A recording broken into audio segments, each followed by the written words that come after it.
Meditando la Biblia en un año, con el pastor Alex Figueroa.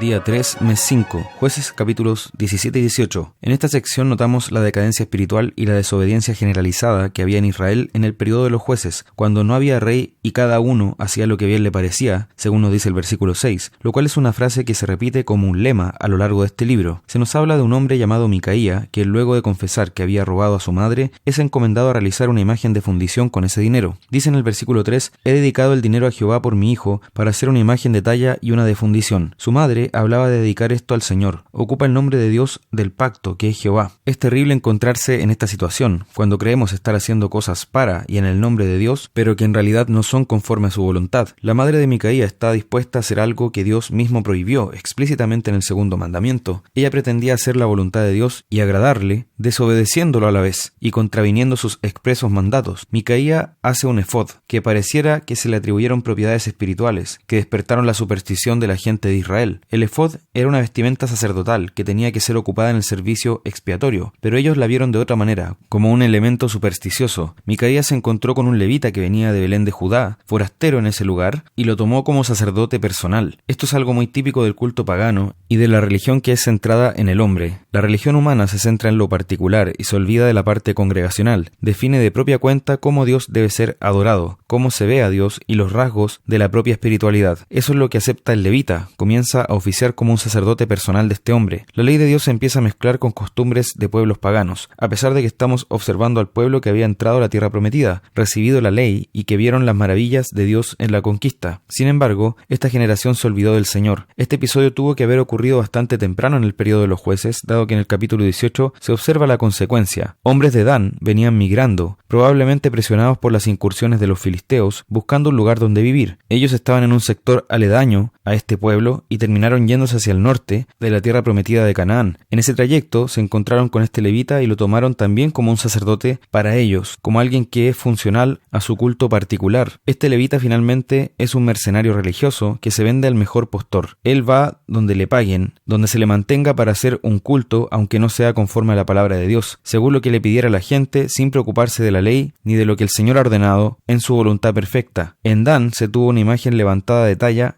y una imagen que robaron a Micaía, a este idólatra que hizo este ídolo de fundición para su madre. Las religiones falsas permiten el robo del culto o de los dioses, algo que no podría pasar con el Dios verdadero, quien está por sobre todas las cosas. Ellos demostraron tener un concepto de Dios tan pequeño, terrenal y sometido bajo el pecado, que incluso podía robarse. En virtud del versículo 31, esta ciudad de Dan terminó siendo un centro de culto pagano, paralelo al tabernáculo que Dios tenía en Silo. Es terrible cómo se puede deformar toda la religión, toda la devoción a Dios y el culto ordenado en su palabra a partir de la desobediencia a la voluntad de Dios. Notemos por lo demás que este levita no podía ser sacerdote, ya que no se explicita que fuera hijo de Aarón, quienes eran los únicos que realmente tenían ese privilegio de ejercer el ministerio sacerdotal según la instrucción expresa de Dios. Salmo 104. En los versículos 1 al 23 nos habla de manera preciosa sobre cómo Dios domina sobre la creación. Ninguno de sus elementos escapa de su soberanía. Las religiones paganas se caracterizan por la adoración de las cosas creadas, como dice Romanos capítulo 1. Sin embargo, lo cierto es que todo lo creado está sujeto al Señor, incluso el sol y la luna, que eran considerados dioses para los pueblos paganos. Dios tiene un dominio completo sobre su creación. Todo lo que ocurre en ella es por su providencia. Él origina la producción del heno, la hierba, el pan, el aceite e inclusive el vino. Todo esto es para beneficio del hombre. Se describe el vino explícitamente como una bendición de parte de Dios, lo que debe tenerse en cuenta en una cultura evangélica que considera que esa bebida por sí misma es pecaminosa. No debemos llamar pecado a lo que Dios no ha descrito como tal, sobre todo si ha dicho todo lo contrario, como en este caso, considerándolo una bendición. La consideración de estas cosas lleva a la alabanza a nuestro Dios, de ninguna forma adorar la creación. También podemos apreciar que el Creador no es indiferente respecto de lo que ha hecho. Hoy en día, el pensamiento secular nos hace pensar que Dios ya no interviene en su creación. Si llueve, se atribuye eso simplemente a que hay leyes naturales que conducen a la lluvia, y así se explican todos los fenómenos en el mundo natural. Pero sin duda, aunque Dios estableció leyes naturales para el funcionamiento del mundo, es su providencia providencia la que está siempre produciendo cada evento y situación. Por esto podemos agradecer a Dios por nuestra comida diaria, porque es Él el que mueve toda la rueda de la creación para que el pan llegue hasta nuestra mesa. Tengamos cuidado con separar al Señor de aquello que ocurre en su creación cada día. Es importante que notemos esto respecto de la educación, ya que hoy nos encontramos con una enseñanza secularizada, donde se habla de la creación simplemente como naturaleza, separándola completamente del Creador en cuanto a su origen y mantenimiento. Debemos preguntarnos si la educación que están recibiendo nuestros hijos por parte de sus maestros les enseña a ver el mundo como lo expone este salmo, o si los está haciendo pensar como incrédulos, que no ven al Señor gobernando el mundo. Lejos de esa visión secularizada, tanto el día como la noche, el invierno como el verano, tanto el elefante como la hormiga están bajo la providencia y sabio gobierno del Señor. Y esto es un motivo para la alabanza continua en nuestros corazones. Proverbios capítulo 14. En los versículos 20 y 21 se observa el interés de los hombres al escoger sus amistades. Para ellos, tener de amigo a un pobre resulta odioso, probablemente porque necesitará ayuda o provisión para sus necesidades. En cambio, muchos son los que aman al rico, dado que ambicionan sus comodidades, esos bienes o servicios que pueden disfrutar al ser sus amigos. Como cristianos, no debemos buscar esas amistades por interés o influencias. Toda forma de menospreciar a nuestro prójimo, ya sea porque tiene una educación distinta, porque tiene más o menos bienes, o porque quizá no tiene las cosas que nosotros podemos disfrutar, es pecado. Incluso podemos verle como alguien inferior porque no conoce al Señor. Tengamos cuidado con cualquier forma de menospreciar a nuestro prójimo, de verlo como alguien distinto de un ser hecho a la imagen de Dios. Por este motivo, el que tiene misericordia de los pobres también es bienaventurado, ya que entiende que se trata de un ser creado a imagen del Señor, y también comprende que ante Dios, Él mismo es pobre y necesitado, y es el Señor quien nos enriquece en Cristo por su pura gracia. Juan capítulo 3. En el encuentro de Jesús con Nicodemo se presentan versículos claves en toda la Escritura, sabiendo que toda ella es inspirada por Dios. Estos versículos hablan de manera más clara sobre la salvación y la necesidad de nacer de nuevo. Nicodemo vino a Jesús de noche, probablemente porque no quería ser descubierto, porque al ser fariseo podía poner en riesgo su posición. Viene tímidamente, pero también comienza haciendo ver a Jesús su certeza y conocimientos acerca de él. Él declara que reconoce que Jesús solo puede venir de Dios, dando a entender que otros tenían esa misma convicción. Junto con él probablemente esté considerando a José de Arimatea, pero Jesús deshace toda esa certeza y conocimiento que decía tener Nicodemo. Le dice que es necesario nacer de nuevo, lo cual él no pudo entender, tomándolo de manera totalmente literal, como si se tratara de entrar en el vientre de su madre y nacer de nuevo físicamente. Por eso Jesús le hace ver que, siendo Nicodemo un maestro en Israel, ni siquiera podía entender estas cosas que eran básicas del Espíritu. Dice en el versículo 6, lo que es nacido de la carne, carne es, y lo que es nacido del Espíritu, Espíritu es. Para entrar en el reino de Dios, no basta nacer de manera carnal o corporal, sino que es necesario nacer de arriba, de lo alto, del Espíritu. En el original, el término nacer de nuevo también se puede traducir como nacer de lo alto. Vemos entonces que el hecho de que él fuera judío no le garantizaba ninguna entrada al reino de Dios por el Espíritu, sino que él debía nacer además por esa obra del Espíritu Santo. Se habla del agua y del Espíritu en el versículo 5, refiriéndose a la obra de purificación que hace el Espíritu Santo. Esta obra regeneradora, de hacernos de nuevo, de cambiarnos desde dentro, es lo que realmente nos da entrada al reino de los cielos. Esto nos muestra la profundidad de la corrupción del pecado en nosotros, pues debemos ser hechos completamente de nuevo por el Señor, nuevas criaturas, como dice 2 Corintios 5:17, que nos hace pasar de muerte a vida y transforma nuestros corazones de piedra para que sean ahora de carne, vivos para Él, según vemos también en Ezequiel capítulo 36. Por otra parte, evidencia la inmensa misericordia de Dios, que no nos dejó en las tinieblas de nuestra muerte, sino que quiso salvarnos en Cristo y transformarnos por el poder de su Espíritu. Se compara el viento con el Espíritu, sabiendo que en griego son la misma palabra, pneuma. El Espíritu obra soberanamente. No sabemos de dónde viene ni a dónde va. Esto deja en claro la soberanía de Dios en la salvación, siendo Él quien da la vida a quien ha determinado salvar desde antes de la fundación del mundo. Nos dice también que nadie subió al cielo, sino el que descendió del cielo, el Hijo del Hombre que está en el cielo. Solo Jesús puede hablar de esta manera. Este versículo es una evidencia clara de que Él es Dios omnipresente. Otra forma de describir la salvación es diciendo que el Hijo del Hombre sería levantado tal como la serpiente de bronce fue levantada en el desierto, en el libro de Números. Todo aquel que miraba esa serpiente con fe sería libre del veneno mortal, no porque la serpiente tuviera una propiedad, sino por la fe en la palabra de Dios que lo había ordenado. De esta forma, también es salvo el que pone su fe en Cristo. Aquella serpiente era una alegoría alegoría, imagen o anticipo de lo que Jesús haría al ser levantado en la cruz. Luego de ello, se presenta uno de los versículos más famosos de la Escritura, porque de tal manera amó Dios al mundo, que ha dado a su Hijo unigénito para que todo aquel que en él cree no se pierda, mas tenga vida eterna. El propósito de la primera venida no es la condenación, no es el juicio inmediato, sino la salvación de todos aquellos que creen en el nombre de Cristo. Esta es la preciosa promesa de que, si nosotros creemos en ese nombre santo, entonces tenemos vida eterna. Podemos estar seguros, no por nosotros, sino porque su promesa es esa vida eterna. Debemos recordar esto, que el Señor Jesucristo vino al mundo por amor, para salvarnos, y si nos amó cuando todavía estábamos muertos y condenados en nuestros pecados, debemos tener una certeza mucho mayor de ese amor ahora que ya hemos creído en Él y hemos recibido la obra de su Espíritu. Por otro lado, aunque el juicio no sea ahora, el que lo rechaza